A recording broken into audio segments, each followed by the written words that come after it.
What is up, everybody? Happy Thursday to you. Hope you guys are enjoying these back-to-back days of 50-degree weather.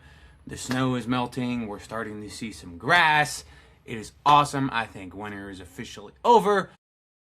If you look at the weather for the next couple of weeks, it's going to be in the 40s to 50s and some days even 60s. So I think we are done with the snow. Thank you, Jesus. I do not like the cold. I don't like going outside in the cold. I don't like being in the cold. I like being outside, being able to run, being able to ride my bike, being able to do things.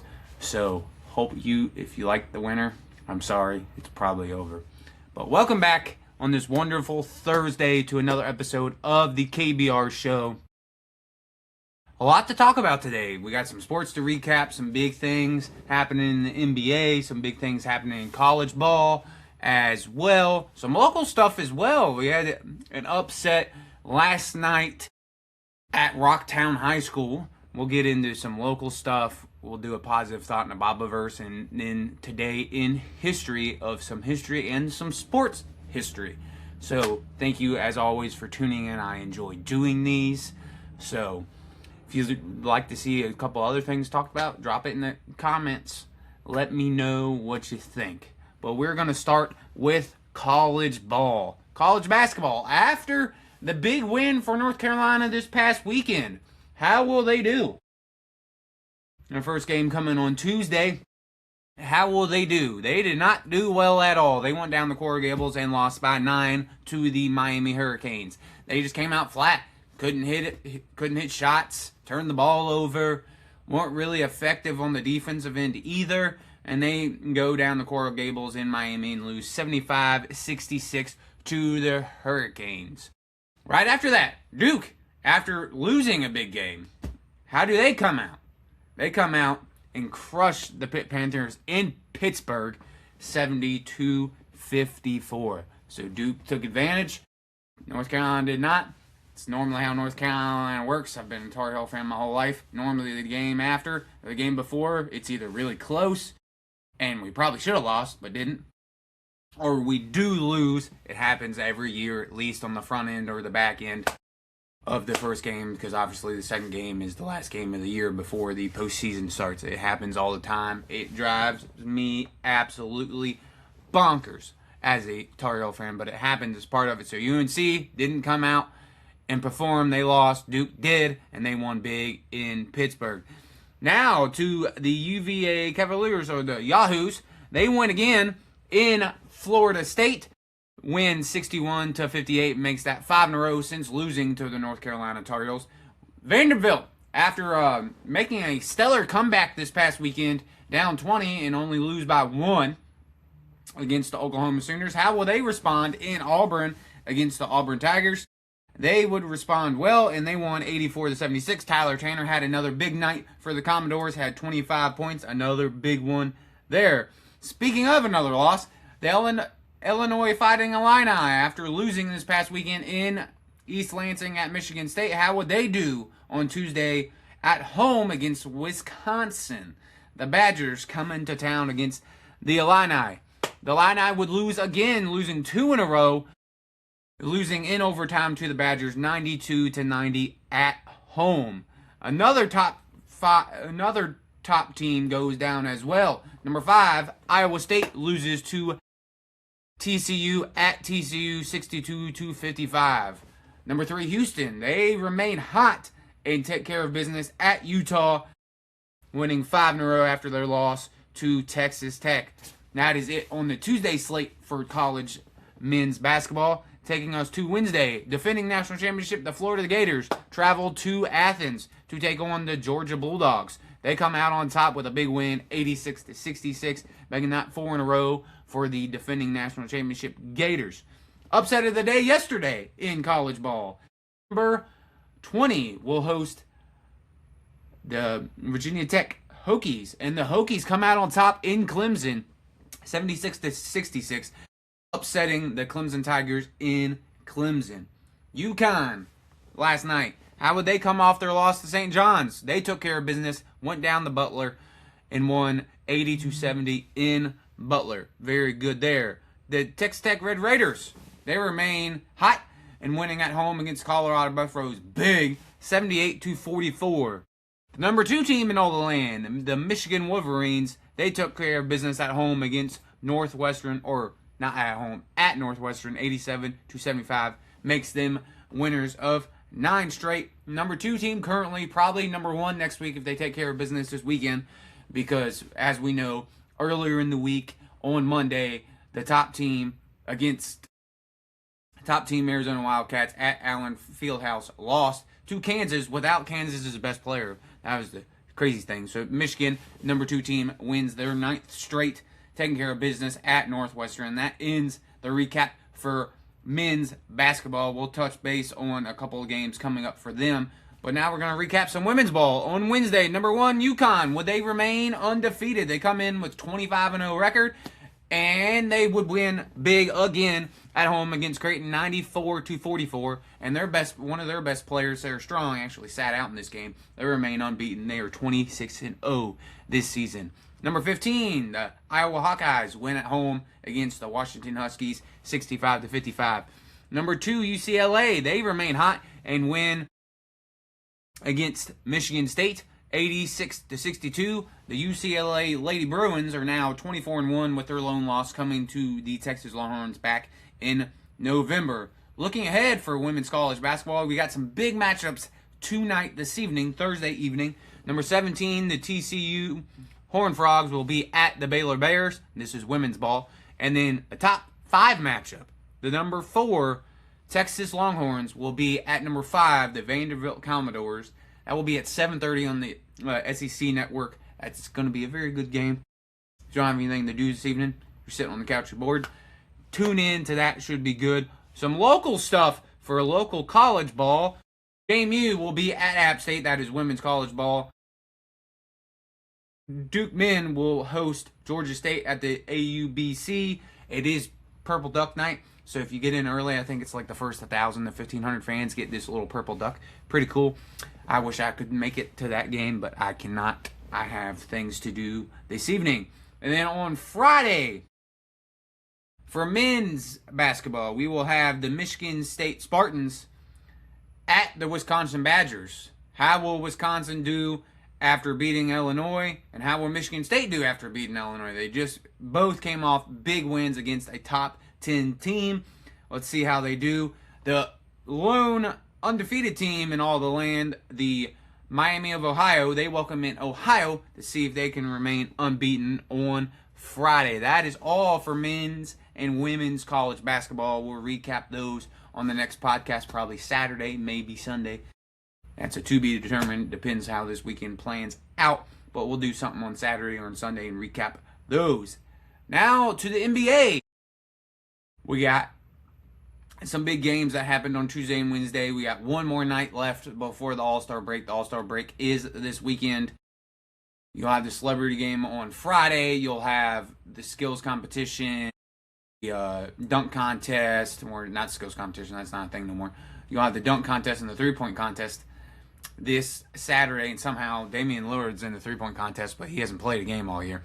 I'm still confused by that, but the NBA confuses me with all this load management stuff they do before February. It kind of ends, the All-Star break kind of takes the NBA, like, the NBA is kind of boring before if you're not really into it, it's kind of boring a little bit before Christmas, and then Christmas it goes up a little bit, and then steadies back out, and then after the All-Star break it really goes up because the load management stops and all the things stop because they want to start seeding for the playoffs, which is great as a viewer. So let's take us to Tuesday back on the NBA hardwood. One of the worst teams in the league, the Indiana Pacers, were at New York at Madison Square Garden taking on the New York Knicks. Apologies, my screen froze. The New York Knicks, and they come out on top 137-134. Pascal Siakam led the way with the Pacers for 30 points. The Pacers had 8 players in double figures that game. Jalen Brunson did drop a 40-piece, but that was not enough. There was really no defense. Mitchell Robinson did not play in this game. All 5 starters for the Knicks did have double figures. All 5 starters for the Pacers also had double figures, but it was not enough for the 40-piece. The Pacers come out on top, winning 137 to 134. And the Pacers are the 14th ranked team in the Eastern Conference, which is the second worst, and they have a 15-40 record, which is tied for third worst in the league behind the Kings, the Pelicans, and the Wizards. So the Knicks lost one they probably should not have lost, but hey, as Fred Hill says, you still got to play the game. It's not a guaranteed win any night. Just like this next one. No Luka Doncic, no Austin Reeves, no LeBron for the Lakers. Would it be a problem for the Spurs? Would they come out flat? Would they come out hot? They came out hot. They win big, 136 to 108. Victor Wembanyama only played 26 minutes. He had 37 points in the first half alone, 40 in the whole entire game. He had 40 points and 12 boards. The Lakers were led by two newcomers recently. Drew Timme and Luke Kennard had 14 points apiece for the Lakers. The Lakers lose, dropping them in the Western Conference standings to number 6 with a 32 and 21 record. But only 2 games out of 4th and 3 games out of 2nd. So not bad. The Western Conference is really tight. After the first 2, you got the Thunder at 42 and 13. You got the Spurs at 36 and 16. So they're 3 games apart. But then between the 3 seed and the 7 seed, you've got the Nuggets with 20 losses, and you got the Suns at the 7 seed with 23 losses. So you got like a 2 to 3 game gap there between the 3 and the 7 seed. So very tight race in the West. The Rockets, their first game on Tuesday evening against the Los Angeles Clippers. This was the first game for Benedict Mathurin with the Clippers. The Rockets did win, though, 102 to 95. KD led the way with 26 points. Amen Thompson was finally back after a couple games from his little injury he had 16 points. Kawhi Leonard led the way with the Clippers with 24 points. Benedict Mathurin did have 9 points. The Rockets and Clippers played again on Wednesday evening, both games in Houston. The Clippers take the second game, though, 105 to 102. Kawhi Leonard in this one had 27 points, my apologies, and 12 boards. But very balanced scoring for the Clippers. 6 players in double figures. Benedict Mathurin had a little bit of a better game, but big game on defense here. 16 points, had a block, and 3 steals. Very big on defense. It was a really good pickup for the Clippers, even though you got rid of Ivica Zubac. I like the pickup. It was good there because you have where plays. You already have a big man. So come at me if you want, Clippers fans. But the Knicks, after a loss against one of the league's worst Pacers, how would they respond in Philadelphia? Well, Philadelphia did not have Joel Embiid, and they responded in a big way and spanked the Philadelphia 76ers 138 to 89. Jalen Brunson only had 8 points on this night. But Jose Alvarado, newly acquired at the trade deadline, New York Knicks, Jose Alvarado had 26 points and 5 steals. 5 players in double figures for the Knicks. 3 of them on the bench. One was Jose Alvarado. The other was Mitchell Robinson and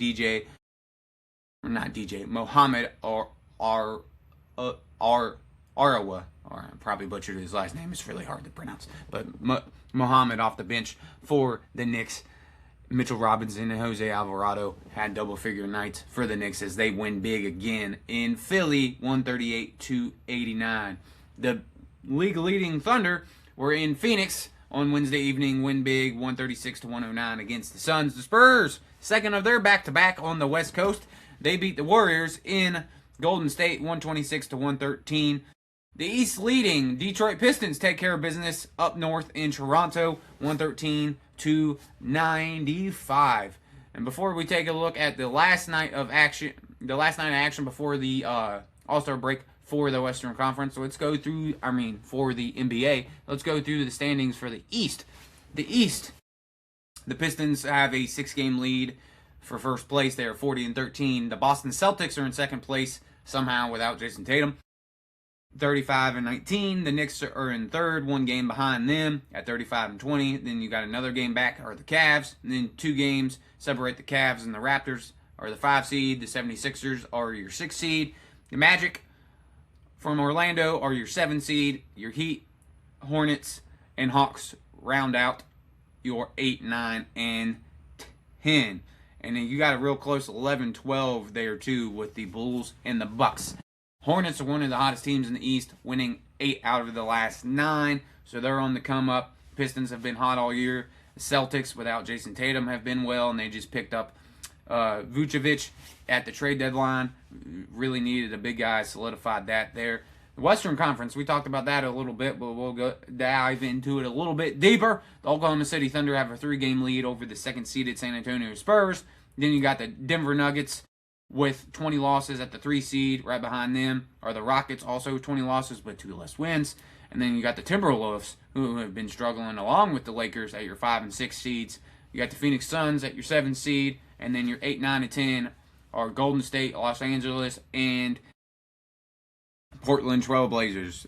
And then you got about a 4 to 5 game gap to your 11 and 12 seed. So if you're the Grizzlies and the Mavericks, and if you want to move up, you better start winning some games.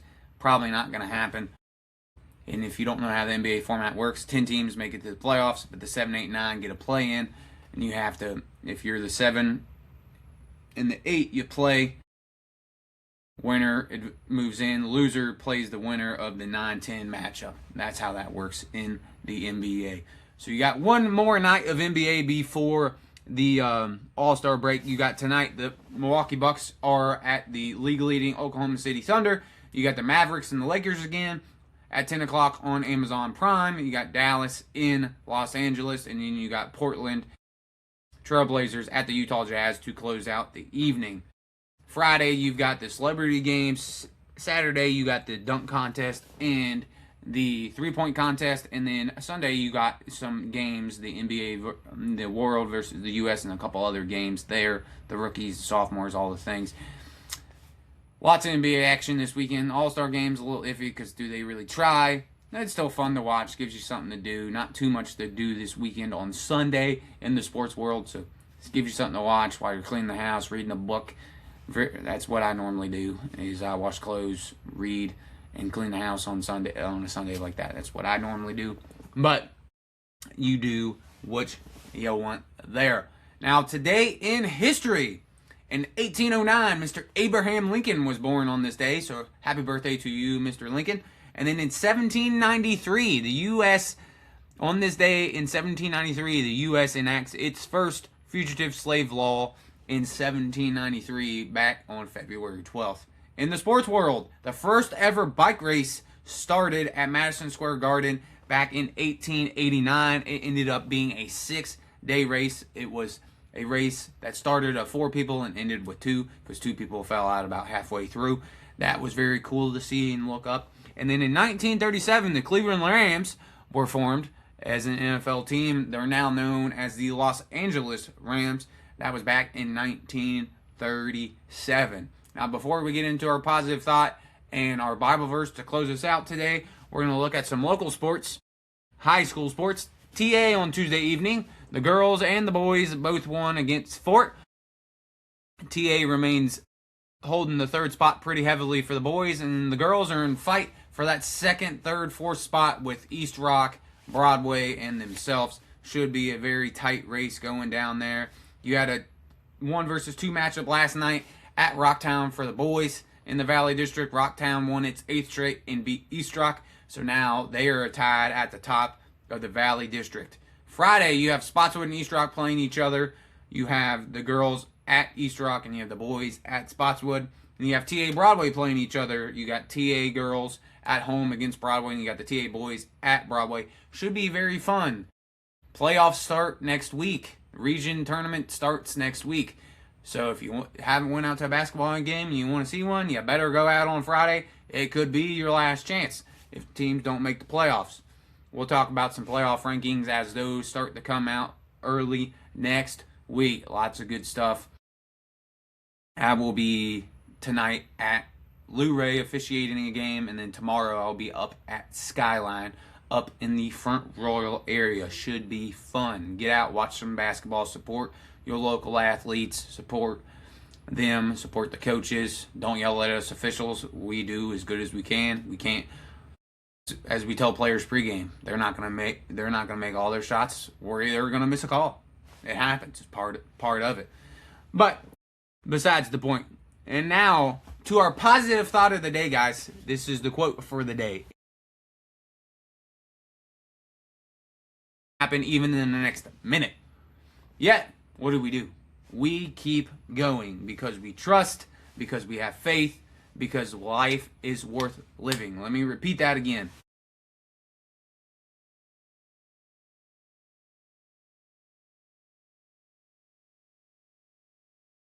Because we have faith and because life is worth living. So keep living life, keep going, keep fighting, keep having faith in the process. Don't give up, no matter if you're at step 1 or step end, which could be step 10. No matter where you are, step 1 or step 10, or you're at step 5. Or you may have fallen off step 1 and fallen back a little bit. Do not give up. Keep having faith. Keep fighting. You've got this. Believe in yourself. I believe in you. You can do it. That takes us to our Bible verse of the day, guys. It comes from Ephesians chapter 4, verse 2. Be completely humble and gentle. Be patient, bearing with one another in love. What this is trying to tell us here is be humble, set your pride to the side, have patience with one another, and have unity. Love one another. We don't have to always agree. We can have some disagreements. We don't always have to like the same things. But set the pride aside, have unity, and love one another. That's very big in today's world. That's very big all the time in the world.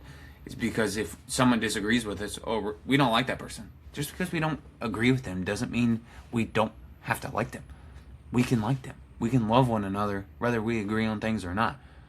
I have tons of friends that disagree with things with me, but I still love them at the end of the day, because that's what God tells us to do here in Ephesians chapter 2. So again, Ephesians chapter 2, be completely humble and gentle. Be patient, bearing with one another in love. So thank you again for tuning in today, guys, on this wonderful Thursday. This was another great episode of the KBR Show. We'll probably do another one Saturday or Sunday. Recap some sports, do the whole normal thing. I'm working with some ideas of doing like a story podcast of just story of my life. And most of you that know me know my life has some crazy health stuff that I could have fallen off the edge of the earth and died. But praise be to Jesus, I am alive. So I'm working on some ideas of how to do that on a podcast that may come to you in the next few weeks. But we'll come back Saturday and do our normal sports updates, positive thoughts, some history, a hot take maybe. So until Saturday or Sunday, enjoy yourself, love one another, enjoy this warmer weather, get out in it, do some things. And as always, go Bucks.